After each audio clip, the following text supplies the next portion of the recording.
Kamusta BPO Secret Files Community? Ngayong araw meron tayong babasahin at tatalakayang confession para sa lahat.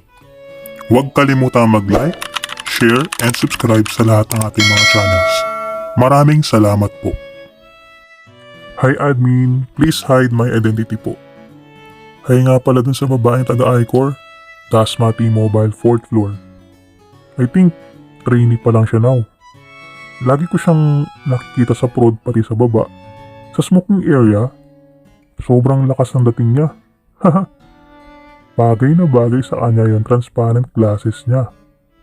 Parang baby ko. Char. Basta, as in ang ganda niya, effortless. Hindi ko lang siya ma-approach kasi parang ang sungit niya eh. Pero ang cute niya ha, pag nakasmile. Yun lang, sana makaklose kita.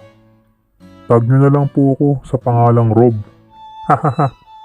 Thank you admin. Don't forget to follow, like, and subscribe. Thank you BPO Secret Files Community.